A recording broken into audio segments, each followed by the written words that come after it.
Bonjour, bienvenue à toutes et à tous. Aujourd'hui dans le Bootcast épisode 25, nous allons étudier ensemble l'écrit numéro 5 de Nichiren Daishonin intitulé « L'universelle saveur salée ». En voici les points de repère. La date et le destinataire de cette lettre sont inconnus, tout comme les raisons qui ont poussé Nichiren à l'écrire. Cependant, les expressions « celui qui garde le sutra du lotus et subit un emprisonnement » et « condamner celui qui garde le sutra du lotus » indiquent que Nichiren écrivit cette lettre à une époque où lui et ses disciples enduraient des persécutions. Plusieurs hypothèses ont été avancées concernant l'année de sa rédaction. Selon l'une d'entre elles, cette lettre aurait été écrite en 1261 alors que Nichiren était en exil à Izu. Une deuxième hypothèse la situe en 1271 alors que Nichiren était en exil sur l'île de Sado, et une troisième en 1279 durant la pire période de la persécution d'Atsuhara.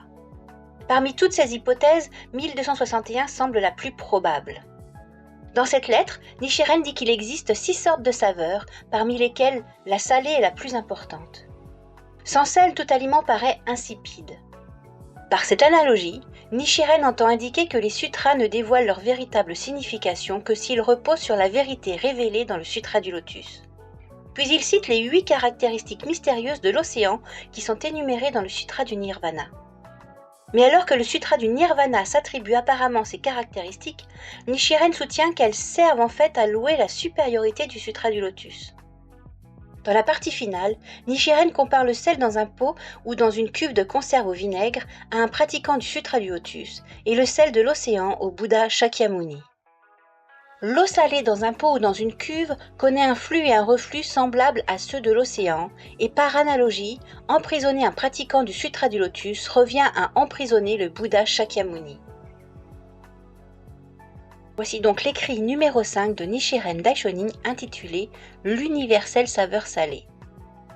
Il existe 6 sortes de saveurs. La première est subtile, par exemple la délicatesse d'une décoction d'algues. La deuxième est salée, la troisième épicée, la quatrième acide, la cinquième sucrée et la sixième amère. Même si l'on préparait un festin avec 100 saveurs, si la seule saveur du sel venait à manquer, ce ne pourrait être le festin d'un grand roi. Sans sel, tous les mets délicieux de la terre et de la mer sont insipides. L'océan a 8 caractéristiques mystérieuses.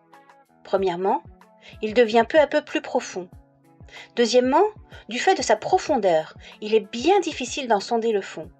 Troisièmement, il conserve partout la même saveur salée.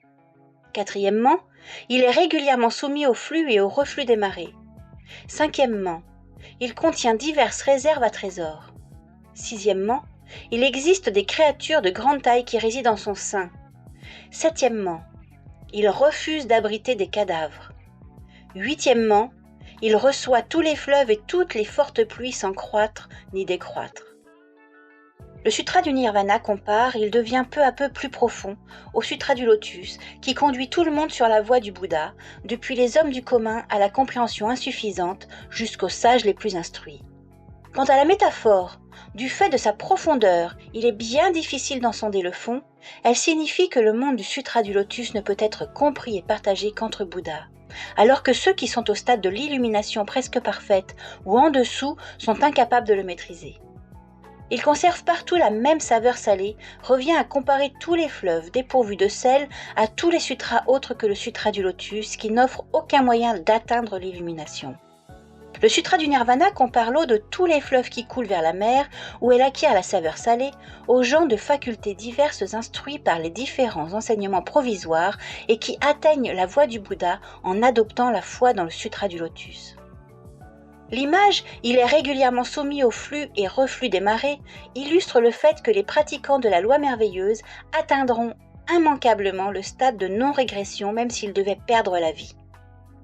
Les diverses réserves à trésors contenues dans l'océan sont comparées aux innombrables pratiques et bonnes actions de tous les Bouddhas et Bodhisattvas et aux bienfaits des divers paramitas contenus dans la loi merveilleuse.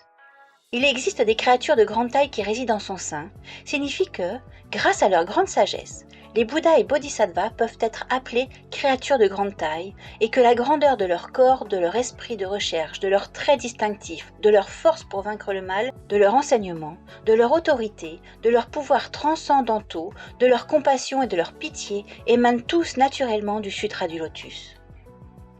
S'ils refusent d'abriter les cadavres, c'est parce qu'avec le Sutra du Lotus, on peut se libérer à jamais de la calomnie et de l'incroyance incorrigible. Sans croître ni décroître signifie que le cœur du Sutra du Lotus est l'universalité de la nature de Bouddha de tous les êtres vivants. Dans une cuve ou dans un pot où l'on a mis des fleurs de vigne à macérer, la saumure suit un mouvement de flux et de reflux semblable à celui de la marée. Celui qui garde le Sutra du Lotus et subit un emprisonnement est comparable au sel qui se trouve dans une cuve ou dans un pot, alors que l'ainsi venu Shakyamuni qui s'est échappé de la maison en feu est comme le sel de la mer. Condamner celui qui garde le Sutra du Lotus revient à condamner l'ainsi venu Shakyamuni. Brahma, Chakra et les 4 rois célestes doivent en être stupéfaits. Et ce n'est pas maintenant. Quand se réalisera le vœu des 10 filles Rakshasa de briser en 7 morceaux la tête de celui qui persécute un pratiquant du Sutra du Lotus? Ajatashatru, qui avait fait emprisonner le roi Bimbisara, subit une brutale éruption de variole dans son existence d'alors. Comment aurait-il pu en être autrement pour celui qui a fait emprisonner un pratiquant du Sutra du Lotus? Nichiren. Eh bien, merci beaucoup d'avoir écouté ce bootcast, le podcast bouddhique numéro 25. J'espère que ça vous a plu. N'hésitez pas à nous suivre sur Instagram, YouTube, les plateformes de streaming audio sur lesquelles vous nous suivez. Abonnez-vous, activez les cloches, laissez des commentaires. À très vite. Voilà, pas plus. Allez, bisous.